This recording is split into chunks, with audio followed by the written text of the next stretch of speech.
Bueno, Estela, ¿qué pasa con esto? Un maestro, Peretti, un maestro.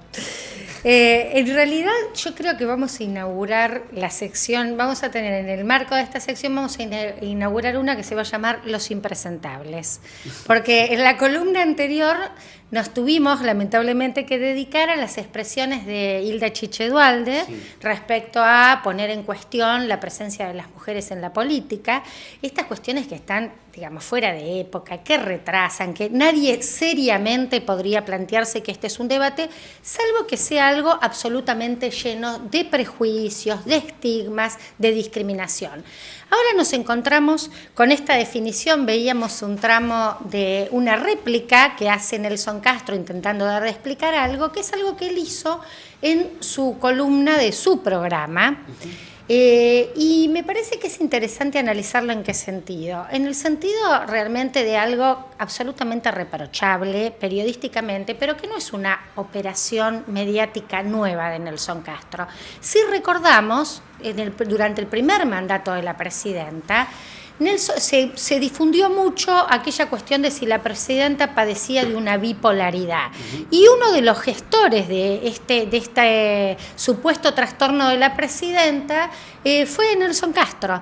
Y además se asienta en una doble cuestión, ¿no? Que él es médico, además de periodista. Entonces, aparentemente, su saber no es un saber de la divulgación vulgar de cualquiera que uno dice, che, está medio mal la presidenta, no está, que uno podría decir en una mesa de café, en una sobremesa de una casa, alguien puede hacer una caracterización, pero un periodista que además es médico es realmente alarmante, y esto ha llevado a repudios de personas muy destacadas y autoridades. Digo, en el caso de Peretti, que además se rió, porque digo, a uno también podría hasta darle risa, él es psiquiatra, pero la Federación de Psicólogos de la República Argentina y la Asociación de Psicólogos de Buenos Aires hizo un comunicado donde repudió categóricamente, y dice, lo llama así, ¿no? El más enérgico repudio al uso por parte de comunicadores sociales de categorías o diagnósticos psicopatológicos y terminologías técnicas propias del área de la salud mental,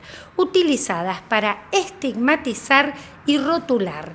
Ellos realmente lo titulan además contra los diagnósticos psicopatológicos mediáticos y plantean que realmente si tuviera matrícula médica Nelson Castro es pasible de sanciones, porque esto es violatorio, para mí es de dos éticas que pone en cuestión. Por un lado la ética periodística y por otro lado la ética médica, porque además hay varios capítulos en la ley del paciente y en la ley del ejercicio profesional que establecen respeto. Él además cita que tiene información de los médicos de la presidenta, así que no solo usa que él es médico, sino que está citando a los médicos que a ella la tratan, que dudamos. Incomprobable. Y además dudamos de la veracidad de esto, porque imagínate que los médicos presidenciales van a ir a hablar nada más y nada menos que con Nelson Castro del diagnóstico de la presidenta, si esto fuera cierto.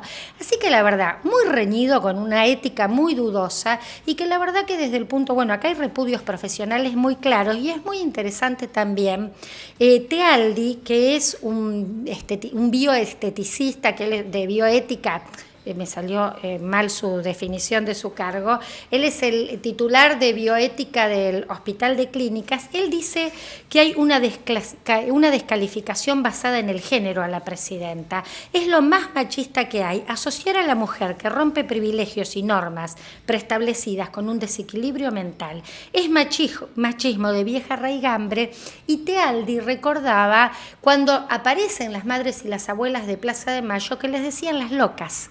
Y él dice, no solo, él también hace un fuerte recorrido en torno a decir la verdad que no se debería permitir, no debería quedar como si tal cosa que use diagnósticos médicos. Pero además de esto dice, esto es un fuerte estigma. Por ser mujer, por ser una mujer fuerte, volvemos a decir lo que señalamos con la discusión de Chiche Duhalde.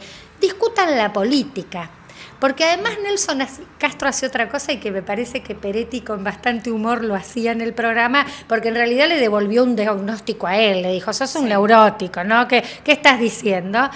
Porque la verdad que Nelson Castro además le habla una cosa que no hacen otros periodistas. Mira la cámara y le habla en primera persona a la presidenta. Escucha a sus médicos, presidenta. Una cuestión además de ponerse a la par de una primera mandataria que, entre otras cosas, es la jefa de representante del voto popular, digo, por más que se somete a elecciones cada 4 años y recibió el 54% de los votos, fue una persona elegida por el voto popular y él es un periodista contratado y pagado por un medio de comunicación, digo, que trabaja para una empresa de comunicación. Hay hasta una falta de respeto a la investidura presidencial, no solo meterse con un diagnóstico médico, sino simular que le habla directamente, no en primera persona.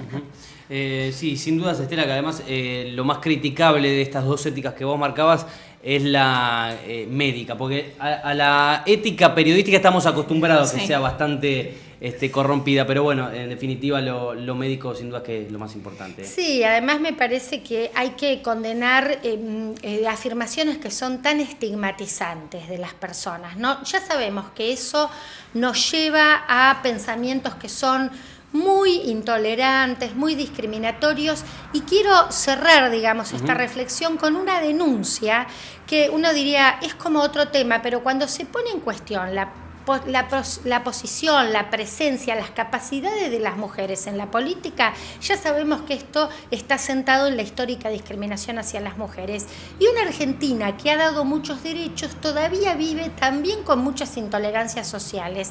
Este fin de semana, una activista travesti, Diana Zacayán, de La Matanza, estaba tomando un café con amigas de ellas, en un café allí, una persona en un claro gesto de fobia trans, la atacó, la agredió, ella le dijo, bueno, basta, para que no se vaya mayores, se levantó para irse, fue brutalmente agredida, pero no solo esto, sino que cuando había un gendarme cercano a un puesto policial de donde era este café, cuando ella va a pedirle que la ayuden frente al ataque, también la golpeó. Y más grave que esto, y la golpeó con un bastón, con un palo de gendarme que tenía de la gendarmería. Cuando ella va a la comisaría a pedir ayuda por lo que le pasó, la llevan. No le toman la denuncia, la llevan a la puerta del hospital y la dejan en la puerta del hospital. Una cosa terrible en esta fuerte cadena de discriminación y de violencia. Un enorme repudio a este hecho, intervino el INADI en la denuncia, seguramente se va a hacer alguna actividad de desagravio, de denuncia de estos hechos, muy grave de la persona cualquiera que la agredió con esta fobia a las personas trans y travestis, pero además de 2 intervenciones de autoridades policiales que agravan, porque además por su investidura de funcionario público, más responsabilidad en cuidarla, en protegerla, en tomar la denuncia y buscar a quienes hicieron lo que hicieron. Así que, bueno, un abrazo grande para Diana Zacayán, que es una gran activista que seguramente seguirá redoblando su lucha por la igualdad y la no discriminación. Gracias, Estela. Gracias a ustedes. Nos vemos la semana que viene.